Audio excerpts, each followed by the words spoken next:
नमस्कार दोस्तों, आपका मेरे चैनल में स्वागत है। आज हम आपके लिए फिर से एक पौराणिक कथा लेकर आए हैं जो शिक्षाप्रद है। और दोस्तों, कथा अच्छी लगे तो प्लीज़ लाइक कर लीजिए और नए हैं तो चैनल को सब्सक्राइब भी। कथा का नाम है ऐसे बची द्रौपदी की लाज। उस दिन प्रातःकाल द्रौपदी यमुना स्नान के लिए गई। नहाते समय उसकी निगाह कुछ दूर स्नान करते एक साधु पर पड़ी। उनके शरीर पर एक लंगोटी मात्र थी। दूसरी लंगोटी बदलने के लिए किनारे पर रखी थी, पर हवा का झोंका आया और वह दूसरी लंगोटी उड़कर पानी में बह गई।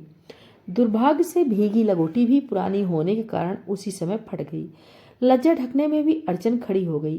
प्रकाश उगने लगा था। स्नान करने वालों की भीड़ बढ़ती जा रही थी। साधु का असमंजस बढ़ा। वह निर्लज्ज बनकर कैसे खड़ा रहे। उसने कुछ दूर पर उगी एक बड़ी सी झाड़ी के नीचे अपने को छिपा लिया। जब रात हो जाए तब अंधेरे में अपने स्थान पर जाने का उसका इरादा था। द्रौपदी ने यह सारा दृश्य देखा, साधु की कठिनाई को समझा। उसने सहायता करने की बात सोची। उसके पास दूसरी धोती न थी, सो आधी फाड़कर अपना शरीर किसी प्रकार ढक लिया और शेष आधी को लेकर उस झाड़ी के समीप पहुंचे जहां निर्वस्त्र साधु छिपा हुआ था। द्रौपदी बोली, पिताजी, आपकी कठिनाई को मैंने समझा है। अपनी आधी साड़ी फाड़कर लाई हूं। इससे आपका तन ढक लें और घर चले जाएं। आधी से मेरा भी काम चल गया है। साधु की आंखों में आंसू आ गए। उसने कपड़े के टुकड़े को ले लिया, लज्जा ढकी और घर चला गया। मन ही मन यह आशीर्वाद भी देता गया कि भगवान सदा तुम्हारी लज्जा को ढके रहे। बात बहुत पुरानी हो गई। द्रौपदी को पांडव जुए में हार गए। दुशासन उसे भरी सभा में नंगी करने के लिए उतारू हो गया। द्रौपदी के अब शब्दों का बदला लेने के लिए वही सूझी थी। द्रौपदी ने इस विकट संकट में भगवान को पुकारा। भगवान शेष शैया पर सोए थे। नारद ने उन्हें जगाया, कहा, भक्त की पुकार सुनिए, उसकी सहायता का प्रबंध कीजिए। उन्हें दी आंखों से भगवान ने कहा, न मैं किसी की सहायता करता हूँ, न हैरानी में डालता हूँ।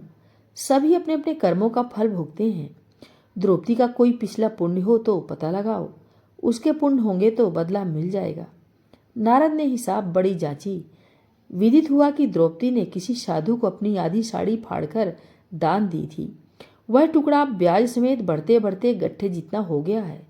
भगवान ने कहा, हम किसी के पुण्य का प्रतिफल समय पर क्यों नहीं देंगे। वे गरुड़ पर चढ़कर वस्त्रों का गट्ठा लिए कौरवों की सभा के समीप पहुंचे।